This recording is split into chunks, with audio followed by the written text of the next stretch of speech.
Okay, hey Kimberly, I'm actually, I should have done this before, but I just want to download this really quick so we can take a look at the PDF. I like looking at the PDF because one of my favorite tricks is to use the zoom tool to see how the logo itself looks as it is, uh, you know, scaled down or the size is increased. So now this is your rough designs, and one of the things I want to mention is that I think that you've already made a lot of decisions, and that's cool.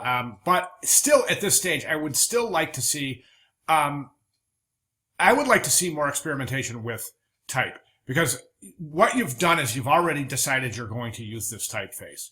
So that tells me that you've elected on this typeface for some other reasoning than the relationship of the typeface to the mark. Okay, because you've used it in all four examples. Therefore, it doesn't appear as though you're selecting type to accommodate the visual needs or the visual consistencies with the actual mark itself. Okay, so that's one thing that I think I would have liked to see more variety in your type and your typeface choices. I think this thing is a mistake right here. Thickening the stroke on the I. It looks like, now listen, I don't know. I didn't really see it here. I didn't notice it. And I'm wondering if this is a PDF rendering, because those eyes look really thick, and I don't know if they're supposed to or not. Let's back. Yeah, you can clearly see. Look at the eye there. The eye there. And let's zoom in. Yeah, they are. See, it's a little bit thicker, the eyes are. And I don't know if that's part of the typeface, but it certainly seems to provide some sorts of inconsistencies. So again, just an area of concern there. I like the typeface. I think the marks are pretty interesting as well. I do have a recommendation. Now listen, you've done everything you've been asked to do. The design is very nice. It's very professional. It's very contemporary, and they're very sleek, chic. They're very, very professional. All right, that we've got established. So you've done everything you've been asked to do, and you'll be graded as such. But from this point on in this little video, I just would like to make some recommendations, okay? And it's just food for thought. Okay, you are Kimberly Bruce. You are a graduating design student. That's what you are. That's who you are and what where you're going, right? We don't know what outline designs is.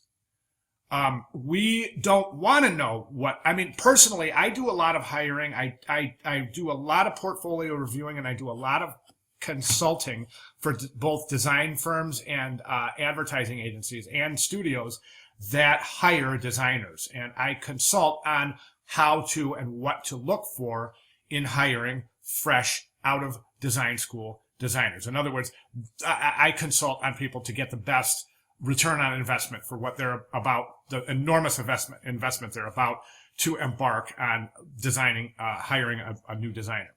As such, one of the things I always recommend is that look for the designer to brand themselves. Okay, so I want to know Kimberly Bruce. All right, I don't know what Outline Designs is, but I know who Kimberly Bruce is. I know her work. I know her thinking. And that's why I want to see the logo continue with either KB or Kimberly Bruce Design or whatever it is. But Outline, there's just too much of a disconnect here. Okay, this is personal branding. Now look, you're always going to be a designer. You're going to have your degree soon. No one can ever take that from you. So don't let them. Promote yourself. Don't promote some other organization or entity. I think it's critical, Kimberly, critical that you change your visual direction right now and start promoting yourself.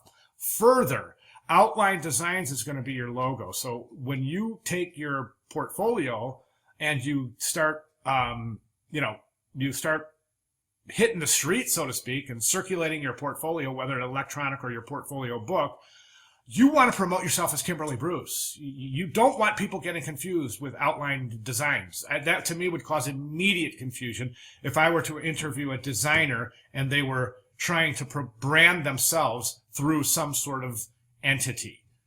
Okay. Now listen, if you have a reason for this, then stick with it. And you don't have to do what I'm saying. It's a very, very, very high recommendation, for the success of your personal branding.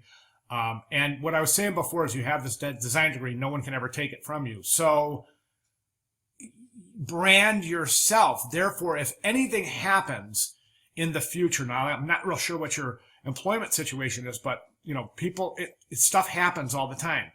You have this degree. If you need to start promoting yourself tomorrow, you are working on a portfolio to do so. Do you see what I'm saying? Let's say something falls through and you have to start hitting the streets. You have to start looking for a design job tomorrow. All right. You're going to want to brand yourself as Kimberly Bruce Design, not Outline Designs. Okay. I hope that makes sense. Okay. So, if you have any questions, Kimberly, let me know. Please let me know whether it's this theoretical, ideas that I'm presenting to you or the design actually that I was talking about. If you decide to go in this direction, I think either of these will work. They're all very nice indeed. So, you can't go wrong with any choice here, but I do kind of sticking towards this build right here. Okay. Anyway, there's where you have it. Please consider my recommendations. And if you have any questions, I'm right here. All right. Thanks.